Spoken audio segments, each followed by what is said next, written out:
ভাবা যায় কি একটা ক্রান্তিকাল পার করছে আমাদের সমন্বয়করা।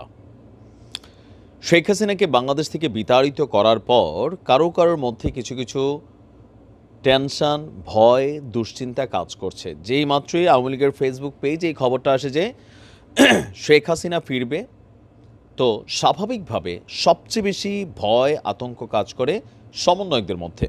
কারণ এটা একটা ছোট বাচ্চা বা পাগলও বিশ্বাস করে আওয়ামী লীগ যদি কখনো ফিরে আসে, তাহলে যারা এখন সমন্বয় পদগুলিতে আছে তাদের কপালে খুবই দুর্দশা আছে। আর এই বিষয়টা প্রতিনিয়ত সার্জিস, হাসনাত, নাহিদ, আসিফ, যারা এই মুহূর্তে একটা হিরোইজম ভূমিকায় আছেন, তারা কিন্তু প্রতিনিয়ত আপনি যতটা হিরোইজম ভূমিকা দেখেন, এর পাশাপাশি কিন্তু তারা টেনশানে পড়ে যায়। তো সেই টেনশন থেকে নানান ধরনের মানসিক সমস্যা হইতে পারে। তবে আমি কিন্তু এটাকে অন্যভাবেই দেখছি, যেমনটা তার বাবা বলছে। গেল কয়েকদিন আগে একজন সমন্বয়ক খালিদ, আমিও তাকে নিয়ে দুইটা নিউজ করছি যে মিসিং ছিল টানা 5 দিন। 5 দিন পর খালেদ যখন ফিরে আসছে, আসার পরে সে যে স্টেটমেন্টটা দিচ্ছে, সেখানে আমার কাছে সন্দেহ হয়েছে যে এটা আসলে কোনো কাহিনী। এখন তো আবার সমন্বয়করা যা বলে তাই বিশ্বাস করতে হয়। তো দেখা গেল কি, আমি যে প্রশ্নগুলো তুলেছিলাম প্রত্যেকটা প্রশ্ন আসলে কিন্তু সঠিক জায়গায় হিট করছে।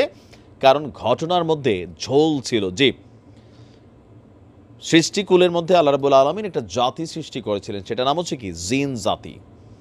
তো কেউ বলেন ভূত, কেউ বলেন প্রেত, এটা ধর্মরে যে আমরা যারা মুসলিম আছি আমরা জিন হিসাবে তাদেরকে বিশ্বাস করি। প্রকৃতিতে জিন আছে এবং আপনাকে বিশ্বাস করতে হবে, তাই না?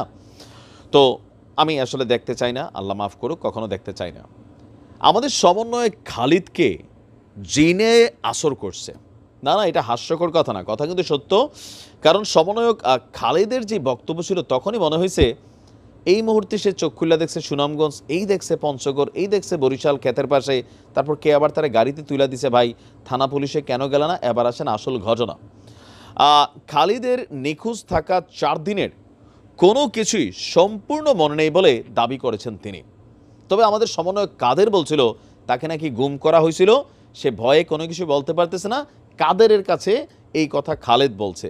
তো সমন্বয়ক কাদেরকে আসলে সত্যি কথা বলছেন? এখন তো খালিদের বাবা বলছে ভিন্ন কথা। খালিদের বক্তব্য ঢাকা মেডিকেল কলেজের একজন ডাক্তারের সাথে কথা বলার পর বক্তব্যগুলো যখন আসছে, তখন তো মনে হয় যে সমন্বয়ক আব্দুল কাদের তিনি এই কথাগুলো আসলে কিভাবে বললেন। খালেদের বাবার বক্তব্য শুনেন। ঢাকা বিশ্ববিদ্যালয়ের সাংবাদিক সমিতিতে আয়োজিত এক সংবাদ সম্মেলনে তার বাবা লুৎফুর রহমান উপস্থিত ছিলেন। খালেদ বলছে, আমার আবছা মনে আছে সুনামগঞ্জের একটি পেট্রোল পাম্পের সামনে আমাদের গাড়ি থামে।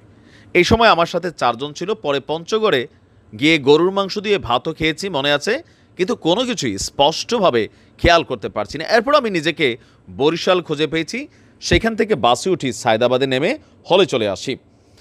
তো ডাকসু নির্বাচনে অংশগ্রহণ করার জন্য সবার দৃষ্টি ফেরাতে এতদিন আত্মগোপনে থাকার অভিযোগের ব্যাপারে জানতে চাইলে খালেদ বলেন, ডাকসু নিয়ে আমার কোনো পরিকল্পনা নেই, আমি দাঁড়াবো কিনা সেটিও ঠিক করিনি, তবে যদি দাঁড়াই তার জন্য আমাকে এই ধরনের পথ বেছে নিতে হবে, এটা কোনো কথা না।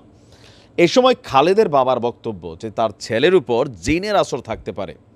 এর আগেও এই সমন্বয়ক হওয়ার আগেও দু একবার খালেদ এরকম নিখোঁজ হয়ে গিয়েছিল। এই কথা কে বলতেছে? খালেদের বাবা। সমন্বয়ক কাদের বলতেছে তাকে গুম করা হয়েছে, সে অনেক তথ্য কাদেরের কাছে দিছে। ভাই, তোমরা কথা বলার সময় একটু সমন্বয় করে বইলো, ঠিক আছে? তো তার বাবার বক্তব্য হচ্ছে, সর্বশেষ খালেদ যখন ক্লাস 9 বা 10-এ পড়ে, তখনও এমন 5-6 দিনের জন্য নিখোঁজ হয়ে গিয়েছিল। লুৎফুর রহমান খালেদের বাবার বক্তব্য, পরবর্তীতে কয়েকদিন পরে তাকে পাওয়া যায়, কিন্তু এই বিষয়টি খালেদকে জানায়নি। মানে তারা খালেদকে জানায় নাই, তার মানে খালেদ যখন চলে যায় তার আউট অফ মেমোরি কিছু হয়ে যায়, এটা সে মনে রাখতে পারে না। চিকিৎসকের বরাত দিয়ে খালেদের বাবা জানান, সে বর্তমানে মানসিক এবং শারীরিকভাবে সম্পূর্ণ সুস্থ। আগামী শনিবার আরও কিছু পরীক্ষা নিরীক্ষা করার পর খালেদের মানসিক অবস্থার বিষয়ে জানা যাবে। তো প্রকৃতিতে এমন ঘটনা ঘটে, ছোটোবেলায় শুনতাম জিনে নিয়ে গেছে, পড়িতে নিয়ে গেছে, আমরা কিন্তু ছোটোবেলায় এগুলো শুনেই বড় হয়েছি। তো বাস্তবে এরকম অনেক ঘটনা ঘটে, যেটা আমি আপনি হয়তো বিজ্ঞানের ভাষায় এটার কোনো অস্তিত্ব পাবো না, বাট আমরা যারা ধর্মে বিশ্বাসী, গ্রামে গঞ্জে বড় হয়েছি, আমরা কিন্তু এগুলো মানি। তো ঘটতেও পারে। আর এমন সময় খালেদের ঘটনাটা ঘটছিল যখন 3 জন সমন্বয়ক বা বৈষম্যবিরোধী ছাত্রনেতার মরদেহ পাওয়া গেছিল। স্বাভাবিকভাবে সবাই একটা কনসেন্ট্রেশন করছে। তো বোঝা গেছে বিষয়টা আসলে অন্যরকম কিছু না, এটা জিনের কারসাজি। ভালো থাকুন।